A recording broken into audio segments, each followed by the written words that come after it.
Okay, let's dive right in. We're jumping into a story of pure, raw power, unshakable faith, and a colossal clash of kings in a world still figuring itself out after the Great Flood. This is an age of titans, where empires are forged in fire and obedience, well, obedience is everything.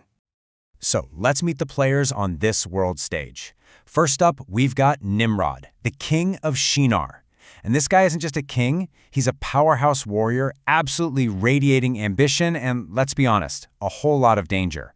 He's the original empire builder, a man who truly believes his will alone is enough to bend the world. And his rival? Chedorlaomer, the king of Elam. He's disciplined, commanding, a man who expects absolute obedience, and you can bet he gets it. He's a master strategist, feared across the land, who feels like destiny itself picked him to rule. And then there's our third player, Abram. He's totally different. He's not a king, he doesn't have an army, he's a wanderer with this quiet intensity, this growing feeling that he was born for something way bigger than the world of kings and idols he sees all around him. So our story kicks off at a really pivotal moment. The world is shifting under everyone's feet, and an entire era is closing out with the death of the great patriarch Noah. I mean, think about it. Noah lived for an incredible 950 years. He was the last living connection to the world before the flood, and with him gone, there's this massive power vacuum. Who's going to lead now? Who's going to steer humanity's course? The board is wide open. And this is where we find Abram already carving out his own path. He's living in the land of Canaan, separate from his family who decided to stay back in Haran. He's already started a journey, even though he has no idea where it's ultimately going to lead. So while Abram is searching for his purpose, the world of the kings is starting to come apart at the seams. The political pot is boiling over, and we're seeing the first cracks in a mighty empire. This is setting the stage for a conflict of epic proportions. So what's the spark? For 12 long years, cities like Sodom and Gomorrah have been paying a heavy tribute to Chedorlaomer. But in that 13th year, they finally decide they've had enough. They revolt. And this single act of defiance is about to ignite a world war. And that little rebellion? Oh, it gets the attention of the world's two biggest superpowers. This isn't just some border dispute. This is an all-out war for total dominance between Nimrod and Chedorlaomer.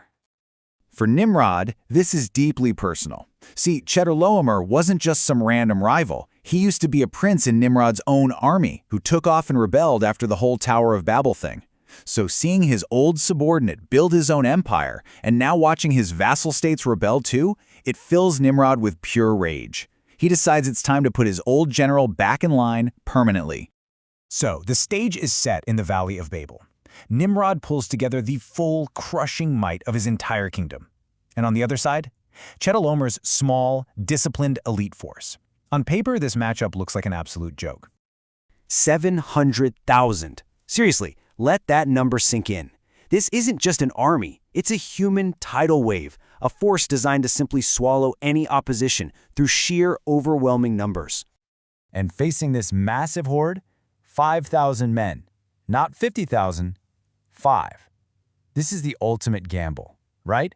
It's supreme confidence in strategy and discipline versus pure brute force.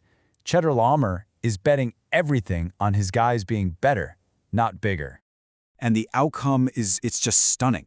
Chedorlaomer's forces don't just win, they absolutely annihilate Nimrod's army. 600,000 of Nimrod's soldiers are killed, including his own son, Mardon. This wasn't a battle, it was a complete and utter massacre. Nimrod, the mighty king, the empire builder, is completely broken.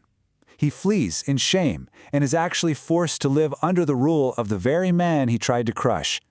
The entire world order has just been flipped on its head. Chedorlaomer is now the undisputed top dog. But while the world of men is consumed by war and conquest and the clash of massive armies, a different kind of power is quietly being built. So now we're going to shift gears completely. We're moving from the roar of the battlefield to the quiet of the desert. Because here, Abram's journey is unfolding, and it's not guided by ambition or conquest, but by a divine voice. In his 70th year, Abram gets this incredible promise. He's not offered a crown, but a land, an inheritance, a legacy that's going to stretch from the river of Egypt all the way to the Euphrates. And it won't be won through force, but through faith and obedience. So how does Abram respond? Immediately he builds an altar. But then he does something you might not expect. He actually goes back to his family in Haran for 5 years. He doesn't forget the promise, though. He uses that time to build a different kind of army, gathering 72 followers and teaching them, building a community of faith. You see, Abram's journey isn't some quick one-time event. It's a long, 20-year process. It's a marathon, a multi-stage test of his faith, his patience, and his absolute, unwavering obedience. This timeline really shows the incredible patience involved here. He gets the call, then he waits, and he teaches, and then 20 years after he first heard that promise, the Lord appears again and says, "Okay, now is the time." So, at 75 years old, Abram sets out again. But this time, he's not just a man with his wife. He's the leader of a movement. He's bringing with him everyone he has taught, all the souls he gathered in Haran to start their new life in the land of Canaan. And when he gets back, what does he do? He doesn't build a fortress, he builds altars. He travels through the land, to Shechem, to Bethel, and at each important spot he builds another altar. He's physically and spiritually claiming the land that was promised him, calling on the name of the eternal God in a world full of idols. So all of this leaves us with a really fundamental question. We've seen two very different models of power clash, the raw, violent force of kings and the quiet, enduring faith of a wanderer. In the grand scheme of things, what is true power? Is it the crown you win with a sword, or is it the future you build on a promise?